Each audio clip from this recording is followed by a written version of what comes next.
20,000 গুলি যদি একটা জায়গায় ফোটানো হয়ে থাকে, প্রত্যেকটা বিল্ডিং এর গায়ে তো তখন গুলির দাগ থাকবে। গায়ের লাল রং লাগিয়ে পড়ে আছে, যখন পুলিশ যে ডাক দিচ্ছে উঠে দৌড় মারছে। 2013 সালের 5 মে স্বাধীন বাংলাদেশের ইতিহাসের একটি কালো রাত।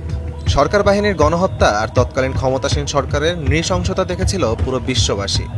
অধিকার আদায়ের দাবিতে রাজপথে নেমে লাশ হয়ে ফিরে যেতে হয়েছিল সেদিন অসংখ্য মানুষকে। সেদিনের অভিযানে তৎকালীন সরকার প্রধান শেখ হাসিনার ভূমিকা নিয়ে বিভিন্ন মহলে রয়েছে গুরুতর অভিযোগ ও বিতর্ক।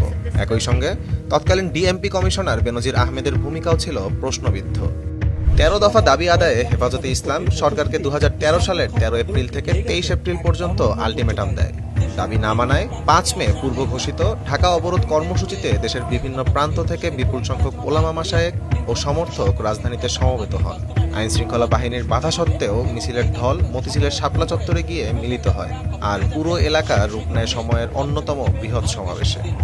দিনভর হেফাজতে ইসলামের হাজারো কর্মী রাজধানীর কেন্দ্রস্থলে অবস্থান নিলেও সবচেয়ে বড় প্রশ্ন তৈরি হয় রাতের অভিযানে। গভীর রাতে পুলিশ, র্যাব ও বিজিবির যৌথ অভিযানে সমাবেশ সরিয়ে দেওয়া হয়। প্রত্যক্ষদর্শীদের ভাষ্য অনুযায়ী অভিযানের আগে এলাকা জুড়ে বিদ্যুৎ বিচ্ছিন্ন করা হয়। তারপর শুরু হয় দ্রুত অভিযান। সরকারি দলের গণহত্যায় মারা যান হেফাজতে ইসলামের অসংখ্য নেতাকর্মী। শাপলা চত্বর গণহত্যার পর সংসদে দাঁড়িয়ে উপহাস করেছিলেন শেখ হাসিনা, শুনিয়েছিলেন রাজনৈতিক script.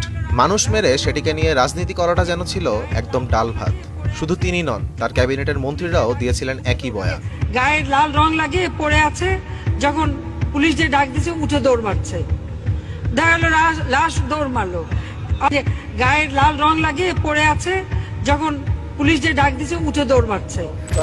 6th and 7th happened in front of television cameras of at least 23 television channels, and everyone in Bangladesh now has a mobile phone with cameras. Also, there were footage that shows that there were people who were lying down as if they were dead bodies, and when the police nudged them, they got up and walked away. তৎকালীন সরকারের উচ্চ পর্যায়ের লোক হতে শুরু করে সকলেই হেফাজতে ইসলামের মর্মান্তিক এই ঘটনাকে সাজানো নাটক বলে অপপ্রচারের চেষ্টা করেন। এমনকি তৎকালীন ডিএমপি কমিশনারের বক্তব্য ছিল অপপ্রচারের একটি নিপুণ কৌশল। কম্পিউটারের ফটোশপ এবং ফটো ফিনিশের চক্করে আমাদেরকে প্রতারণা করার চেষ্টা করা হচ্ছে। হেফাজতে ইসলামের সেই দুঃসহ ঘটনাকে দেশের বহু মানুষ গণহত্যা হিসেবে দেখলেও তৎকালীন সরকার ও তার সমর্থকেরা ঘটনাটিকে ভিন্নভাবে উপস্থাপন করে। অভিযোগ আছে, ঘটনার প্রকৃত চিত্র সামনে আনার চেষ্টা করলে গণমাধ্যম কর্মীরাও চাপ, নিপীড়ন ও বাধার মুখে পড়েন। নিউ এজ পত্রিকার সম্পাদক নুরুল কবির এক সাক্ষাৎকারে সেদিনের ঘটনাকে সরাসরি গণহত্যা বলে অভিহিত করেন। এর হাজার হাজার হাজার হাজার এই গরিব মানুষকে, যাদের অনেকে ঢাকা শহরে চেনে নাই, পুলিশের তারা খেলে কোন রাস্তা দিয়ে কোথায় গিয়ে জীবন রক্ষা করতে হবে সেটা পর্যন্ত জানে না, কিংবা তারা যে বাসে চলে যাবে, এর মধ্যে অনেক গরিব ছেলে ছিল আমাদের কর্মীরা বলেছে তার বাস ভাড়া পর্যন্ত নাই।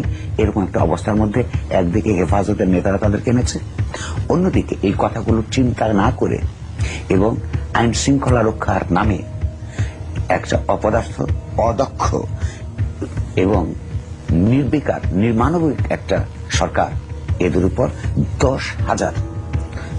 10,000 আইন প্রয়োগকারী সংস্থার সদস্যদেরকে আধুনিক মারণাস্ত্র দিয়ে তাদের উপর লেলিয়ে দিয়েছে। মধ্যরাতে বর্বরভাবে তাদেরকে গুলি করেছে, তাদেরকে পিটিয়েছে।